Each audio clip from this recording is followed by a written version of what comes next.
अच्छा जी, आज का जो हमारा लास्ट टॉपिक क्या है, ये छोटा सा है, एक्यूट जीआईटी ब्लीडिंग, लेकिन ये इंपॉर्टेंट है। इसके अंदर आपको डिफरेंशिएट करना होता है कि either there is upper GI bleed और लोअर जीआईटी ब्लीड। इसको डिफरेंशिएट करने के लिए आपके पास एक लिगामेंट होता है जिसे हम कहते हैं लिगामेंट ऑफ ट्रेड्स।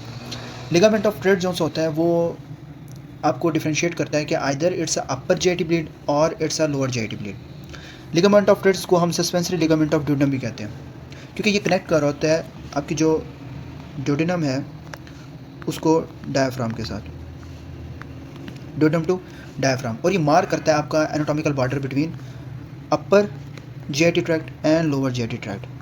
ठीक है, इस मार्क को अब यहाँ पे देखें कि ये आपका लिगामेंट ऑफ रेड्स है।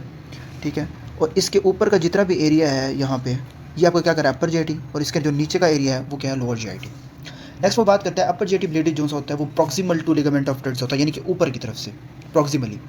इसके अंदर मोस्ट कॉमनली आपके पास पेशेंट प्रेजेंट करते हैं मेटमेसिस और मलीना में, और एसोसिएट करता है पेप्टिक अल्सर डिजीज़। अब मैंने आपको बताया कि जो आपकी पेप्टिक अल्सर डिजीज़ है वो मोस्ट कॉमन डिजीज़ है, जिसके अंदर हम हेमरेजेस भी देखते हैं, परफोरेशन भी देखते हैं और ऑब्स्ट्रक्शन भी देखते हैं।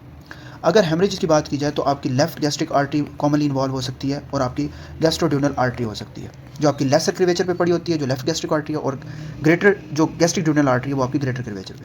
परफोरेशन एंटीरियर मोस्ट कॉमनली होती है मोर देन पोस्टीरियर।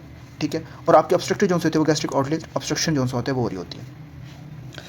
अब वो कहता है दो कंडीशन होती हैं आपके पास, एक आपकी हेमेटोमेसिस है और मेलिन है। पेप्टिक अल्सर डिजीज़ तो होती है, लेकिन उसके अलावा वेरिसेल हेमरेजेस क्या होते हैं।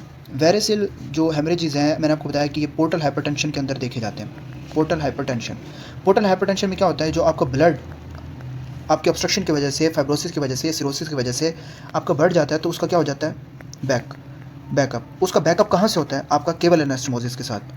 नॉर्मल ह्यूमन बीइंग में ऐसा कोई एनास्टोमोसिस नहीं होता, केवल एनास्टोमोसिस, क्योंकि कोई ब्लड बैकअप नहीं आ रहा होता। लेकिन पोर्टल हाइपरटेंशन या सिरोसिस पेशेंट के अंदर, या जिनको फाइब्रोसिस हो जाती है, उनके अंदर आपको ये देखने को मिलता है कि उनको एसाइटिस भी हो रही होती है, एसोफेजियल वेरिसिस भी देखने को मिल जाता है, कैपेट मेडोजा भी देखने को मिल जाता है, रेक्टल वेरिसिस भी देखने को मिल जाती है। क्लियर। और उसी के अंदर हम जो है दो कंडीशंस पे डिपेंड करते हैं, एक हिमेटोमेसिस और मेलिना। और इन दो कंडीशन में हम एंडोस्कोपी में जब हमारे पास पेशेंट प्रेजेंट करते हैं तो दो चीज़ें पूछते हैं, आपको वॉमिट हो रही है विद ब्लड, या आपको ब्लैक टेरिस्टोल्स आ रही है, यानी कि काले पखाने आ रहे हैं। इन बेस के ऊपर हम या एंडोस्कोपी करते हैं या हम कोलोनोस्कोपी करते हैं। Next talk about lower GIT bleed. So this is distal to the ligament of Treitz, यानी कि बिलो। इसके अंदर आपके मोस्ट कॉमनली कैसे आ सकते हैं, hematochezia associate with IBD, diverticulosis, angiodysplasia, hemorrhoids and anal fissure और कैंसर। यानी कि जब भी आपके पास पेशेंट आएगा तो उसको ब्राइट रेड ब्लड आएगा पर रेक्टम, ब्राइट रेड ब्लड पर रेक्टम आएगा। क्लियर। तो जब भी आपके पास अपर जीआईटी का ब्लीड आएगा वो हेमेटोमेसिस या मेलिना के साथ आएगा, लोअर जीआईटी ब्लीड के साथ वो कहेगा मुझे फ्रेश ब्लड आ रहा है, काले पखाने नहीं, फ्रेश ब्लड आ रहा है। क्लियर।